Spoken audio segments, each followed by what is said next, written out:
little bit. So I will start that right now.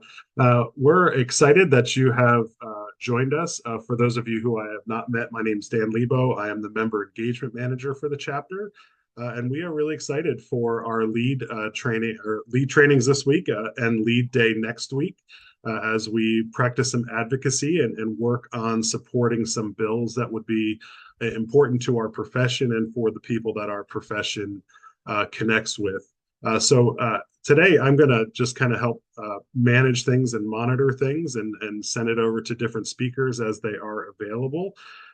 So first off, I do want to send us over to our new executive director for the Pennsylvania chapter. She's also the executive director for the New Jersey chapter.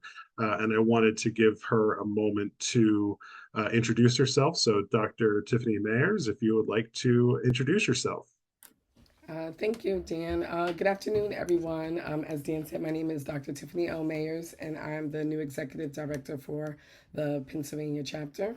I'm excited to be here with you today and just learn more about what you all do here for LEAD for in Pennsylvania.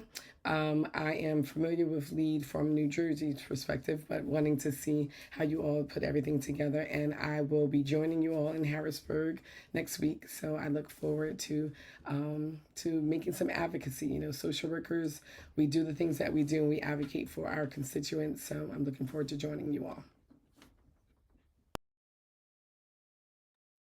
Thank you for that. I also do want to invite our president, President McNeil, to say hi and to share any words that she would want to as a words of welcome. So, President McNeil, if you'd like to do that, you're welcome to do so. Yes. So good afternoon, everyone. I cannot believe that this is my last year as president, which means this is my last lead as president. So it's a little emotional, because I think I don't know how many of you know my story, but I attended my first lead when I was at graduate school at Temple University, and that's kind of where I fell in love with systems and understanding political power. And since becoming president, that is sort of what I have been doing as helping this chapter build political power. And lead is one of those days that's super important to sort of have our voice heard as social workers. The fact that we were able to get almost 800 social workers last year to the Capitol, I feel like if you were there, give yourself a round of applause. If you couldn't make it, still give yourself a round of applause if you had any type of input into lead. I'm excited for this year. We have three bills. I'll be talking about this a little bit after we finish up with our introductions. But again, thank you all for being here. Very excited for lead this year. And I apologize if you can hear my dog who is currently barking his head off. Well, thank you for sharing that. I also want to introduce Dr. Daniel Smart, our current vice president and president elect, who will be taking over as the president here in a few months. So, Dr. Daniels, if you would like to say hi, you're welcome to do so as well. Yes, thank you so much. Good morning, good afternoon, everyone. Again, I'm Dr. Kiana Daniels Smart, an assistant professor at Moravian University and the incoming president-elect for the Pennsylvania chapter. I want to first take this opportunity to thank you all. You might be joining us on your lunch break. You might have a few minutes to dedicate to this lead training, and you may have to jump off. So thank you for showing up in any capacity that you can today. We recognize that 12 to 1 is a little bit difficult for people to always enjoy, and if you're watching virtually, thank you also for whatever time you're watching this.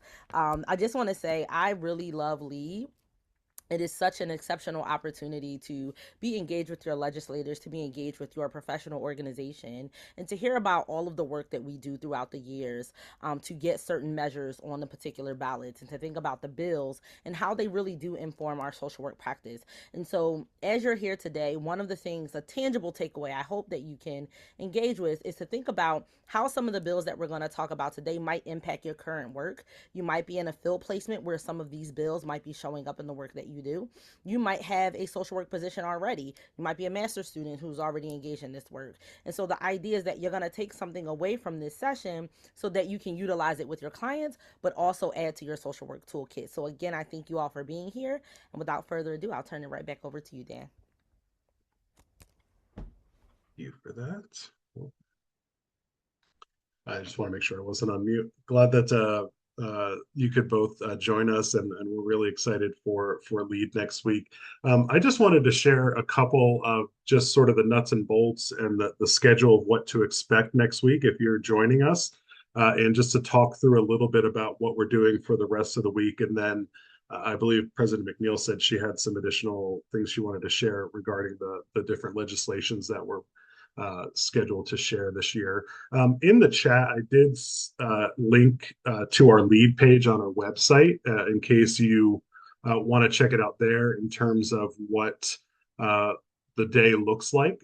So for those of you that are coming with schools, make sure you check with your schools in terms of transportation arrangements or things like that, because I know certain schools bring buses of students and things like that. So if you would check with them for that part. For on our end, our plan is to meet on City Island at about 9 o'clock in the morning.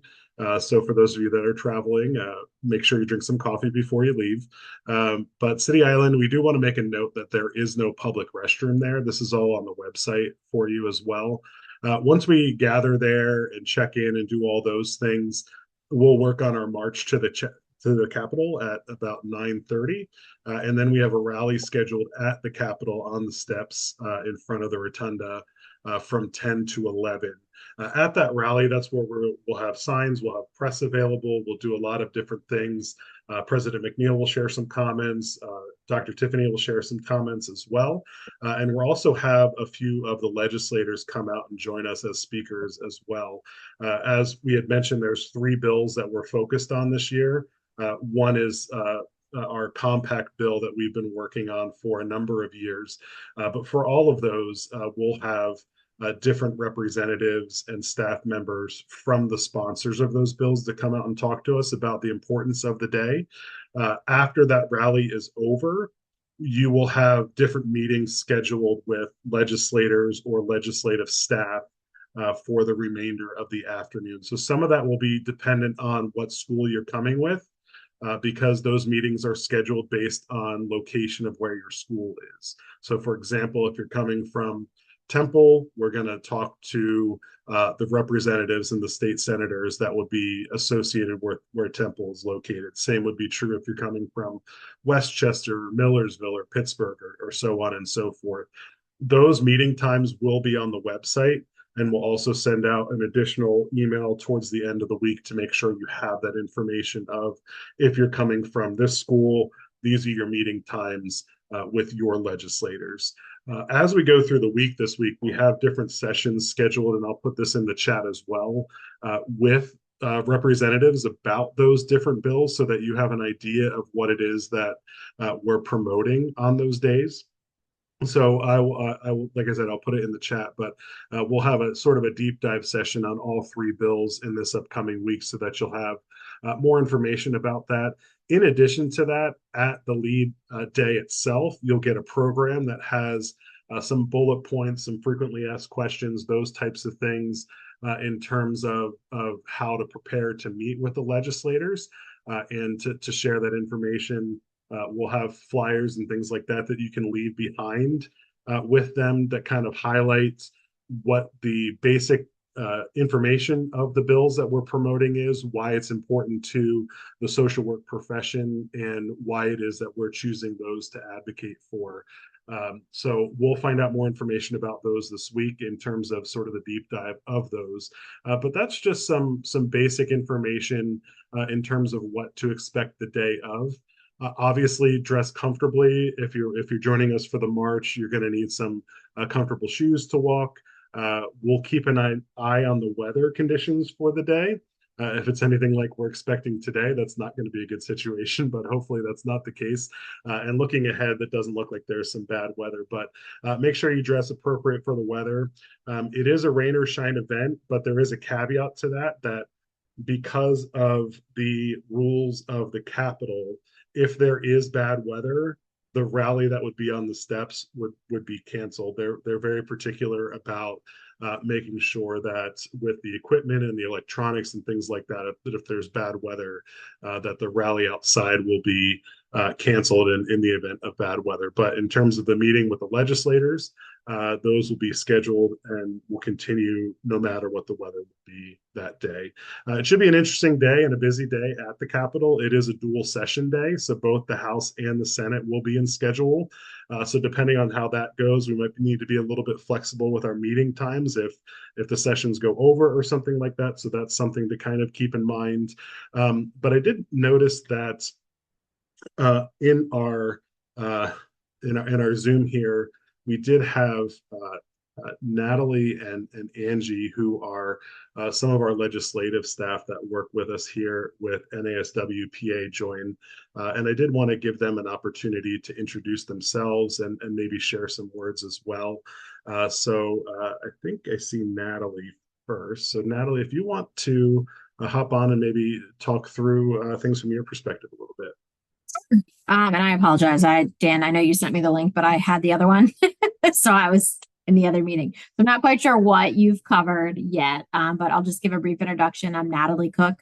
I work at McNeese GR. We are your state contracted lobbyists, along with my colleague, Angie Armbrust. Been doing this a long time, 19 years, and with Angie specifically, we've worked together for a very long time. We love helping our clients move forward their legislative agendas. And these advocacy days are always really special and important. It's great to see all the students come out and get a taste of what that advocacy looks like in real time in person. So we are excited for next week. I can give you a brief overview of the topics, but I'll let Angie introduce herself before I do that.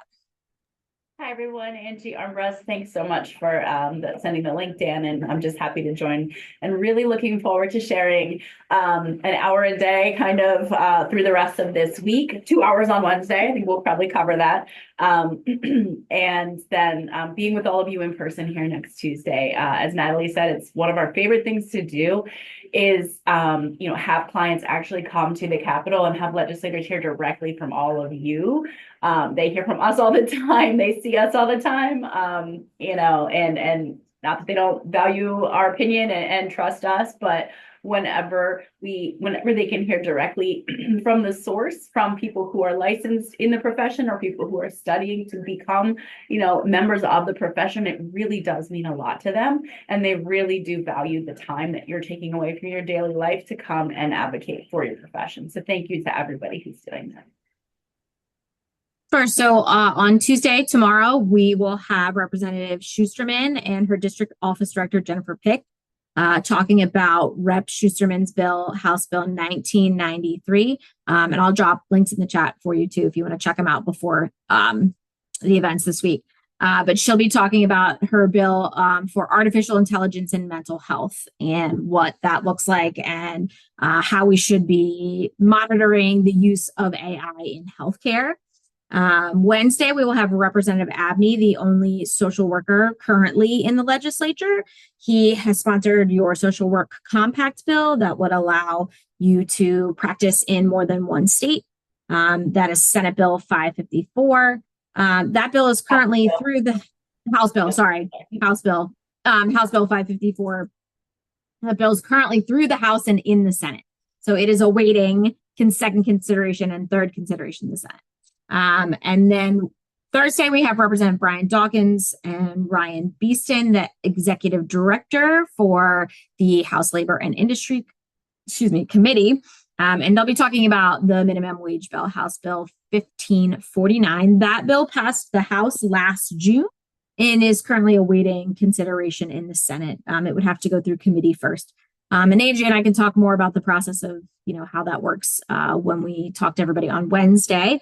But that's a brief overview. And then, we'll put links in the chat for the rest of the bills. Thank you, Dr. Daniel Smart, for dropping 554 in there. I'll put 1993 and 1549 in there for you as well. I appreciate that. But that's just a quick overview of the topics we'll be talking about this week.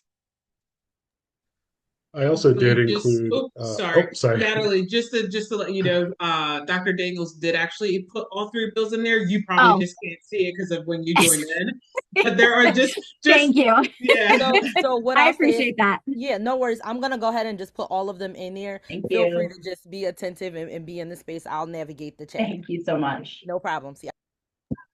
And I also did put in the chat the times for the different trainings that we have coming up over the next couple of days. As Natalie had just explained, what the content of of those would be, those are listed in the times there based on what the representatives' availability were for this upcoming week. The only one that we didn't really talk about yet is that tomorrow or Wednesday there's actually two. So at 11 o'clock, we have a deep dive session about the compact bill with Representative Abney. And then at noon, we have a monthly lunch and learn session that we do for the chapter anyway, where we provide continuing education and reach out to our members throughout the state. This month, since it's kind of coinciding with LEAD, we're also going to be including that training with LEAD as well. And Angie and Natalie are going to be leading that session just to talk about what is advocacy and how do we participate in advocacy for LEAD Day, but also beyond LEAD Day. So when you're at your home in your home districts, or how do you reach out to different legislators and things like that, that will be a good session. And I do just want to make another note that we will have all of those recorded so that if you cannot make those sessions, but you still want the information, or if your school wants the information, we will have them posted for free on our YouTube page so that you have access to those, even if you have class or you can't make it those times and want to watch it at a different time. Or if you do come and still want some additional information or to look at it again, feel free to do that as well. I think that's what I had to share. President McNeil, did you have more information that you wanted to share? I know you had mentioned that before, but I don't know if Natalie or Angie had covered that or not. Yeah, so I just wanted to go over a little bit about the bills. And I guess honestly, we can all tag team this because I know Angie and Natalie, you probably know a little bit more about the inside details. And actually, okay, so I can speak a lot to the compact bill because that's the one I've been most involved with. And then if the rest of the team could help out with 1993, because that's a new one. And then we'll also discuss the 1549. So I think that's okay. All right. So yes, the social work compact bill has been first. Let me back up a little bit. I think it's important to note that these are bills that align specifically with the governor's budget address. I know there has been some questions because these bills look very different from what we did last year. I know that we still have the sweep bill, which is still an active bill. So I want to let everyone know that because that bill is not a part of this lead this year, it does not mean that we're not working on it. But the sweep bill is still in action. And for those of you who may not know what the sweep bill is, that is the bill that we work with Rep. Christine Howard and her office. And so this was a bill to provide stipends to students who are going to school for social work. And so I just want to let everyone know that that bill is still active because once people see the bills that we're going addressing this year, there's a lot of concern that we're still not working on that as well. The other bill that kept coming up in emails that I've gotten was also the bill that Rep. Gregory Scott has introduced that I believe is some sort of workforce related stipend for those who are licensed social workers, I believe. And so that is something that's also still in the works. But we specifically chose these bills because this aligns with the governor's budget address. So I just want to let everyone know that that's how we were able to choose the bills this year. It does not mean we're not still advocating and working on the others. It just means that this is aligned with the governor's address. So now with the compact bill, there has been a lot of exciting things and some movement on this. And so we have been hard at work with this compact bill for, I think, 2 years now? I want to say about 2 years, 3 years, Three years. 3 years. Yeah, 3. Woo! Okay, so it has been some time. But we have been working on this for about 3 years. So just a quick little, context and information. The compact bill will allow for social workers to practice in multiple states, whoever's a part of that compact. So, for example, if like Texas or Florida decides not to sign up for that compact and you are in Pennsylvania and you move there, you will then have to go through the entire licensing or whatever the rules is there because they're not part of the compact. So you will, when you will be licensed in whatever state sign up as part of the compact. The last time I checked, and if anyone has better information, I believe we're at almost 30 states now that have signed on to the compact. So I feel like that's really good. So it seems like a lot more states are interested in providing the support to social workers. So I think that's really great. And so, yes, we have been working on this for the past 3 years. It was kind of slow moving in the beginning because no fault to advocacy work, but more so of just some background legislative issues that had nothing to do with specifically social workers or the compact, but more had to do with just how the state regulates and I believe it was background, Angie. Yeah, this state, there were issues with the state and FBI background checks and a third party organization like a compact board being able to access those for members of Pennsylvania state. So that required legislation to iron out, and that finally was completed towards mid to end of last session. So yes, we were ready and chomping at the bit to reintroduce this bill. And I want to say that Rep. Abney got this co-sponsor memo out like on one of the first days that he could for the brand new session. And he has been a staunch supporter, and we're in, constant communication, checking up on this and the progress of it. He's worked really, really hard. And we do have a companion bill in the Senate that'll be noted in the materials that you get. And we'll mention it Wednesday too. That's Senate Bill 583, Senator Tracy Pennycook, who's a Republican in the Senate. But again, recognizes this is not an R issue, a D issue. This is a bipartisan issue. This is an access to care issue. So, all of that will be included in your talking points for Wednesday too. Yeah. And then Angie, this is the part where I'm going to ask for your expertise. Can you explain where we currently are at in terms of the bill making it to the governor's desk? Sure. As Natalie kind of gave the brief overview before, the Rep. Abney's bill, House Bill 554, passed the entire House. It went to the Senate, was referred to committee, and has been voted out of committee in the Senate and received first consideration on the Senate floor. So what's left, you have to get second consideration before the whole Senate, and then it has to go to Appropriations Committee where they see if there's any fiscal cost attached to this legislation, and then voted out of Appropriations Committee back to the Senate floor for what they call third and final consideration. And then once it passes the House, once it passes the Senate, Natalie, can you remind me, was it amended in Senate committee? I know they moved a package of 9 compact bills that day. I think it was either, I think it was, right? Because they changed the effective date. So it has to be concurred in the House. They amended the dates that those bills would become effective because of I'm sure anybody who already has their license knows about the PALS system in Pennsylvania. They're replacing the PALS system with something new. So they changed the effective date on all the compact bills that they voted just so they would go into effect after the new licensing software system's up and running.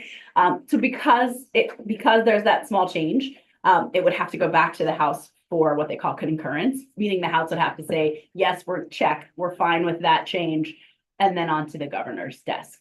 So we're pretty close, but we really want to, finish those last little baby steps. Every step, the hardest step is getting it out of committee the first, time. And then everything else feels like it should be all downhill from there, but it's a series of ups and downs every time. Dr. Q, you have a question? Yeah, I was just going to say we have some folks here that might be new to this, some folks who might have been doing this work for a really long time. So I just wanted to couch the overall conversation with you don't have to be an expert today on any of the pieces that we're talking about. Tomorrow, and as we go throughout the rest of the week, some of the things that you might consistently hear is, coming out of committee. What does that look like? What does that mean? We'll talk about that throughout the week. And so if something sounds like you don't really understand right now, that's okay, because as we go throughout the week, we'll talk about some of these things that you might hear more often. So don't feel so pressured to know every single thing right now. There are a bunch of things in the chat, but take your time listening. And if you have questions or something doesn't make sense, you can put it in the chat. You can message me directly, or more than likely we're going to cover it over the course of the next week. So I just wanted to couch that with that information there. Yes, no, thank you. I appreciate that. And I think that's a good segue into, talking about like just why lead is important and how, you don't have to be an expert, right? And you're an expert in your experience. And so when we're talking about the compact, giving your life experience of like why this compact is important to you means a lot. And it actually means more than you being able to understand coming out of committee and, going through second consideration, right? The reps, when you're speaking with them, they want to know how is this going to have a direct impact on your life and how is it going to be able to help you as a professional. And so lean into that. That was a lot of the work that I have been doing as president. Is yes, we have our amazing lobbyists on this call who do a lot of the background work. And then I come in and I share the experience of how this is going to help social workers. And so sort of having that combination. And I think that's important to how you build political power as a chapter. And part of building that political power is showing up. And that's why we have LEAD and the lobby day to show the strength of this chapter, but also to show the importance of the bills that we're advocating for and how they have a direct impact on our daily lives, our daily lives as social workers, but also the impact on who we are serving. And so I think that's a great segue into talking about minimum wage. And so we all know it's important that we need to raise the minimum wage. Pennsylvania has been at 7.25 for I don't know how long. When you look at states around us, Ohio is higher than us. Like that says something that Ohio is, I mean, not by much, but I believe Ohio is at least like at $10 or something like that. So yeah, 17 years. And so I believe we did advocate for this bill already once. I believe with Patty Kim, if I'm not mistaken.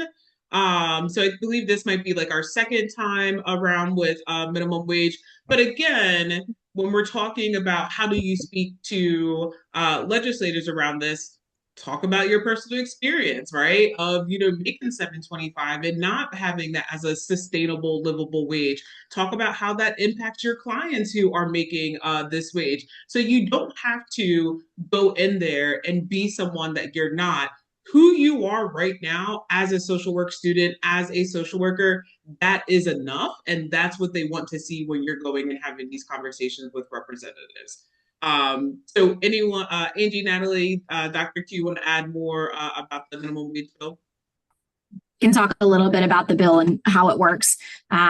Like President McNeil said, we've had the same minimum wage for a very long time.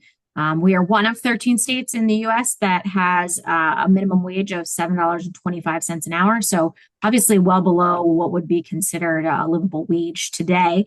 The bill itself advocates to raise the minimum wage, but in a tiered system based on county class. So your bigger counties, Philadelphia is a first-class city, a first-class county. So that's its own category. It would raise the minimum wage. Now, obviously, some parts of this bill will need to be amended because it was written in a way that would have implemented these changes starting January 1st. So as this bill, or should this bill move, they will have to make changes on the dates that are listed in here. But basically, it would raise the minimum wage to $15 an hour in first-class counties. And then starting the next year, it raises the minimum wage by 5 cents a year, every year from there on out. Second class A and third class counties in The first year, their minimum wage would be raised to $11. The second year, $13 an hour. The third year, $15 an hour to get them to that $15 threshold. And then the next year, they would start that incremental increase every year of 5 cents. And then below that, the rest of the counties, 4th through 8th class counties, so your more rural areas, they would raise the minimum wage to $10 an hour initially, and then 11 and 12 in the subsequent years. And then that fourth year would be when they would start the 5 cent increase per year. So that's an overall of that bill. We are, we rank below most of the rest of the United States. There are a handful of states that do not have a minimum wage or follow the federal threshold, but we are really behind the times in terms of minimum wage. That's just a brief overview of the bill. We can share that information with you if you'd like as well. And we'll do a much deeper dive on the ins and outs of that on Thursday. And that one is through the House, and it is currently in the Senate Labor and Industry Committee awaiting being scheduled for committee consideration. But this is a hot issue for legislators on both sides of the aisle. So it is a thing that you'll hear debated between chambers and between parties. So. Yeah, and to add to that, thank you so much, Natalie, for that overview. One of the things that I always like to say is when we think about minimum wage, it doesn't just impact us as social workers in our profession. It also directly impacts our clients and the services that they have access to.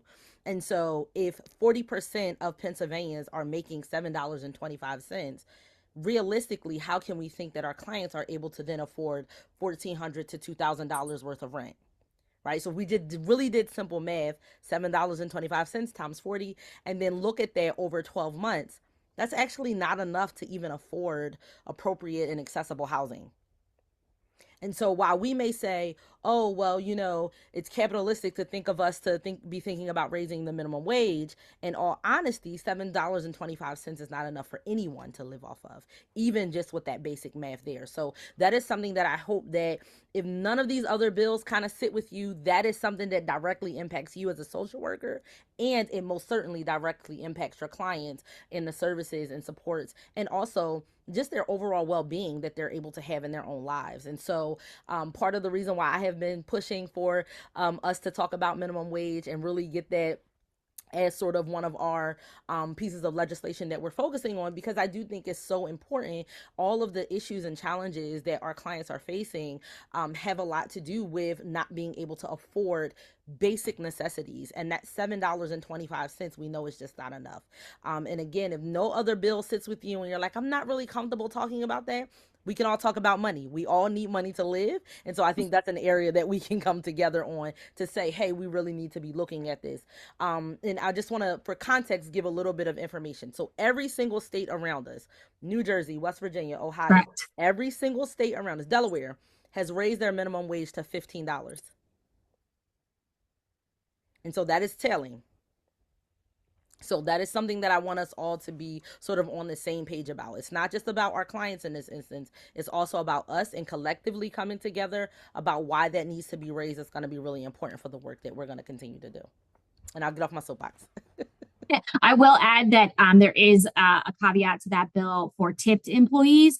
Currently, tipped employees can be paid $2.38 an hour for minimum wage. So, waitresses, any other job where you're making tips that kind of or are supposed to make up for your minimum wage. This bill does have a provision that you should be paid or have to be paid 60% of the minimum wage in your county. So if you're in that $15 an hour county, it's $7.20. And I forget what the percentage is in the other one. But it does account for if you are a tipped employee as well. So you're not being, left behind. It's $7.20 if you're $12 an hour and $9 an hour if you're in a $15 an hour county. So that is the tipped part of that bill. And as someone who had to live off of tip bills, working at Cracker Barrel and Red Lobster to get me through undergrad, that is amazing to hear. So definitely could have used that when I was an undergrad, because getting those zero dollar paychecks. paychecks. Oh, especially when you weren't making much with tipping, and Oh, because tipping is or you, optional to people. So yeah. yeah, or you work at a failing restaurant where your paycheck bounces on top of it. So we've all Yes. been there. We have. Now I'm going to get up on my soapbox. And so we are going to move into House Bill 1993, which is AI in healthcare. And so I'm going to ask the lobbyist to start off, and then Dr. Q and I will come in. And sorry, I keep calling you the lobbyist, Angie and Natalie, to Okay. start off, and then we will come in. That's okay. Yeah, so that's Representative Melissa Schusterman from House District 157.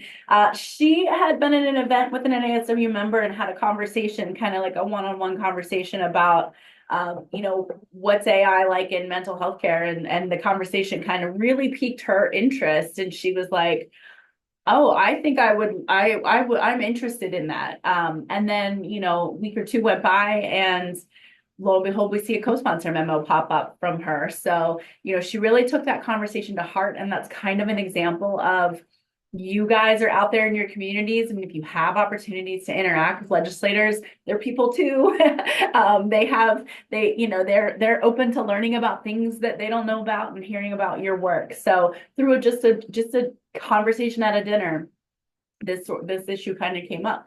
And, as soon as we saw that co-sponsor memo circulate, we reached out to her, to Jennifer Pick on her staff, and connected to the NASW leadership.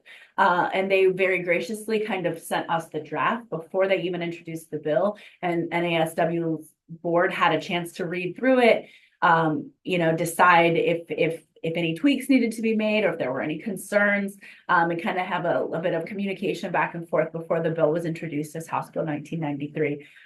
Really quick overview of it. It does not say that there's no AI allowed in mental health care. It's, administrative tasks are okay to use. So note taking, scheduling, appointment confirmation, those sorts of tasks are acceptable uses for AI, but any decision making would ultimately have to be reviewed or decided on by a human healthcare provider. A lot of other states have implemented similar regulations, just to ensure that the ethical protocols remain in place, especially around mental health care, because AI is just such a fast moving machine. And you'll see kind of in the bullet points NASW will provide for you for next week. It's noted over and over again that there's currently no AI chatbot that has been FDA approved for treatment of mental health conditions. So that's just a really important reminder that a human has to be involved in anything that is related to care plans. So that's that bill in a nutshell. And that bill has been referred to the House Professional Licensure Committee in the House. They're aware of our support for it. I know that Dan scheduled meetings with everybody's legislators from the schools that you're from, and then we needed some additional meetings. So he reached out to a lot of offices of representatives who serve on the House Professional Licensure Committee. So some of the larger groups might split off and do some of those meetings with those committee members, just to kind of reinforce why this bill is important. We'd love to see movement on it. And for those interested looking to gain additional information about other areas of how AI is being discussed in relation to healthcare, I put a few resources in the chat that you can also review as well. Yeah, and I'll note this is not the only AI healthcare related bill that's being debated in the legislature. There are just a few more broader bills that would seek to regulate use of AI in all healthcare, but this one is just mental health specific, and Rep. Schusterman has worked really closely with NASW on it. I don't think I have any additional comments. I think the ones that have been said, I pretty much would second and align with. So I just want to check in with the group and see, do we have any questions, comments before we get into closing remarks? And they can be about anything. There's no such thing as a wrong question or comment. As people are coming up with questions, I did want to make a note that we actually have something that's kind of exciting this year. Is that Representative Schusterman's having a rally in the Rotunda in the afternoon, that the day we're going to be there for LEAD, and it has invited us to attend that.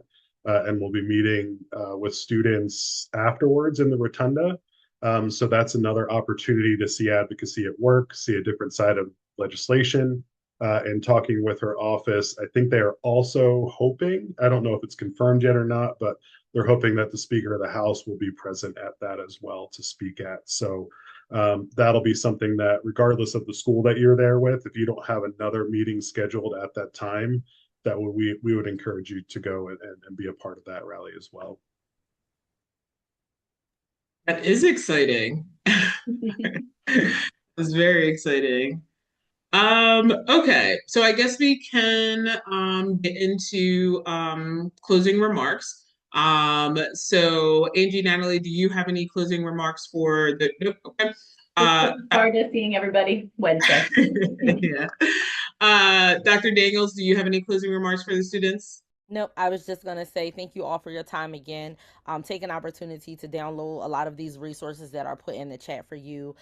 If you don't have questions right now, that is absolutely okay. Feel free to email us, email Dan, myself, Dr. Tiffany, and President McNeil if you have questions or things you want to know before you go to LEAD on the 24th. That's going to be a great opportunity for you to be involved in your professional organization. Don't wait till you graduate to figure out what's happening in the legislature. Figure out what's happening now, because it does ultimately impact the work that you are going to do. And I know some folks like to say, well, I'm not a policy person. And whether or not you're a policy person or not, policy is doing you every single day. And we can see examples of that between our federal, state, and our local government. So I would encourage you to get more involved as much as you can. And really think about how you see yourself engaging in this work and what are some areas that you may be confident about that you already are engaging in, to see how you can move that forward. So thank you all for your time, and we look forward to seeing you soon. Dr. Mayers? Just echoing what everyone else said, thank you for joining us, and I look forward to meeting you all next week. All right. So I'm just going to end with saying, again, I love LEAD. This is probably one of my most favorite times throughout the year. I am hoping to see all of you or some of you next week on Tuesday. I think everything that has been said in terms of like wearing comfortable clothing, I wear my walking shoes and then I change into the cute shoes when I get there. So I would advise you to do that. And I would say for dress business casual, if you can. And again, some of this stuff will be talked about later throughout the week.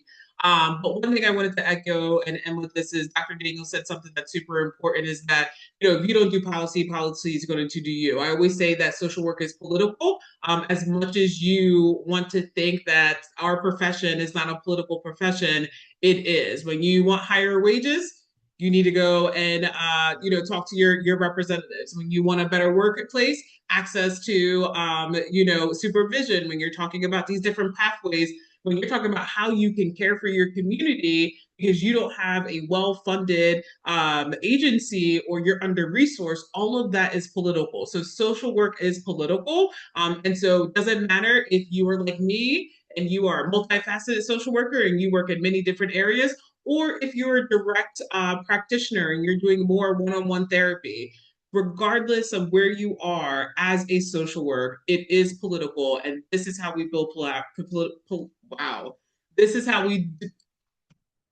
Sorry, y'all. I don't know what just happened to my brain, but this is how we build political power, and this is how we make sure that our voice is heard. Thank you. All right. You guys have a great rest of your day, and I will probably not be on throughout the rest of the week, just because of my schedule is very crazy. But I will be here in spirit, and you are all left in really good hands. And so, enjoy the rest of your week, and I will see you all next Tuesday. Have a great week, everyone. My email is in the chat if you have any questions from the chapter in terms of the nuts and bolts. Feel free to send me an email, and I'll be able to help you as best I can. All right. Thanks, everyone. Yeah.